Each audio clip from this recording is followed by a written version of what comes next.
Hi, welcome to Microservices Lab. In this lecture, we will talk about GraphQL non-null token. So let us get started.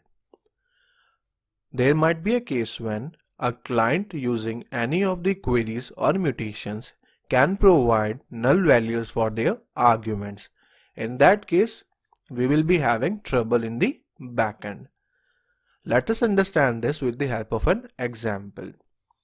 Here we have a query called getBook at line number 2 that takes an argument of type string, which is basically the ID, and it returns a book. So what this query does is it takes an ID and it returns the book according to that ID. What if the client passes the null value for this argument? In that case, we will receive a null pointer exception at backend. So how to avoid this situation? To avoid this situation, one solution could be to introduce a null check at the backend, which will check if this argument is null or not. But what if we have n number of arguments? Shall we be checking each and every argument? Of course not, because if we do so, then we will be introducing boilerplate code in our code base. So what can be done in this situation? We can actually use GraphQL non-null token. But before using it, let us see what will happen if we provide null value for this argument. So let us start our server.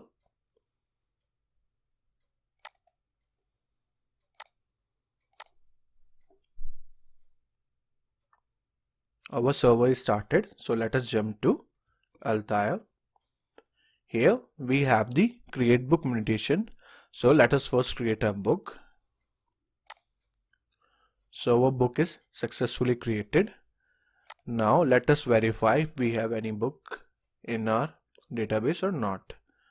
So to verify that, we will be using the getBooks query. So just click on the query and getBooks.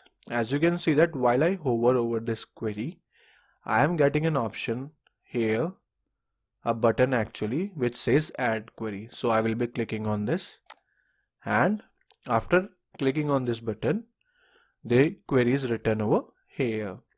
So this actually saves us the time. So let us remove the author field over here because it is not required. Now send the request, and as you can see that we have only one book over here called my book, which has 400 pages and the category is horror. So we have verified that we have a book over here. Now let us actually create that scenario. So for that we will be using the getBook query. So again I will be clicking on the add query button, and again I will remove unnecessary fields.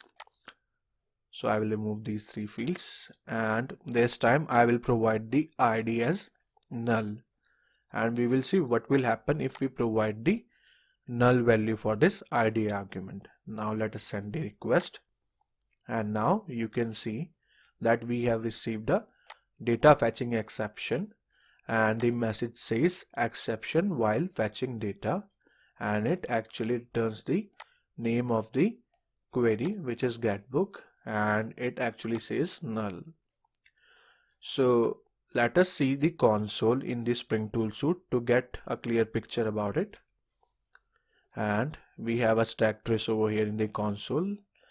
Let us maximize it a bit and see what is the actual cause. As you can see that we have got a null pointer exception. So it is clear that if we actually provide the null value for an argument, we will get a null pointer exception.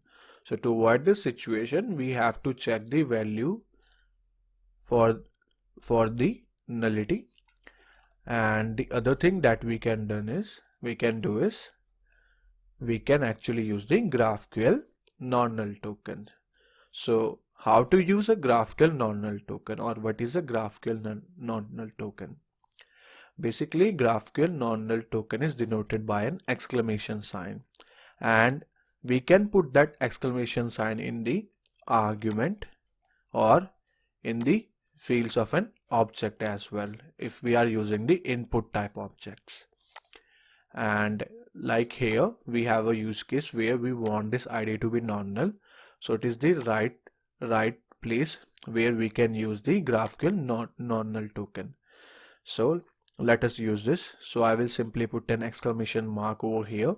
As you can see that now we have actually put the exclamation mark over here, and it says that the value for this ID argument should be a non-null value. Now let us verify this. So let us first stop the server, and again let us start the server.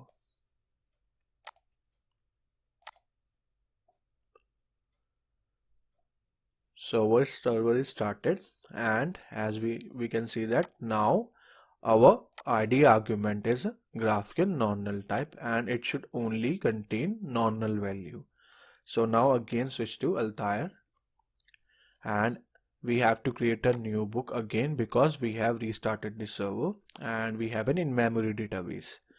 So let us send the request to create a new book, and our book is created. Let us again verify this. So I will click on the add query for adding the getBooks query and simply removing the unnecessary fields and sending the request. As you can see that we have a book in our database.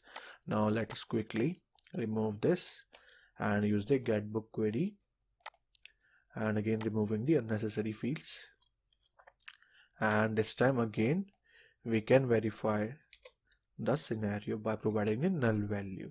But let us first copy this ID so that we can verify if the actual book gets returned or not.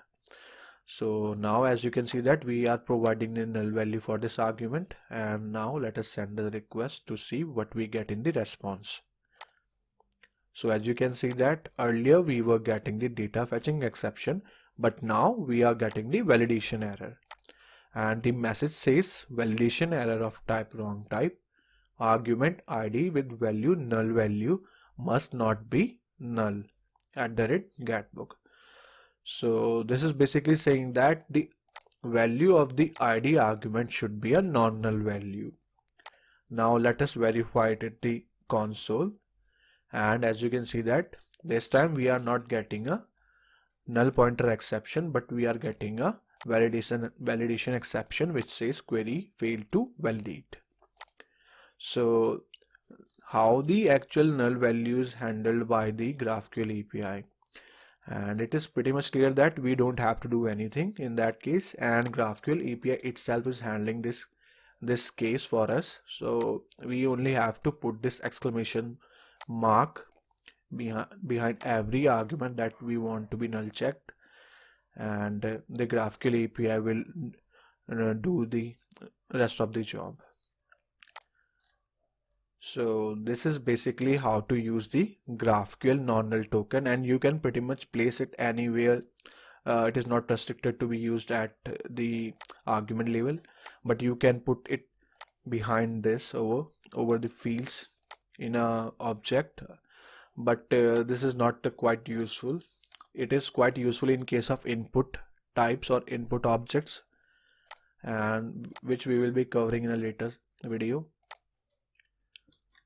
So for now that it is pretty much clear that it can be very helpful because it reduces the boilerplate code.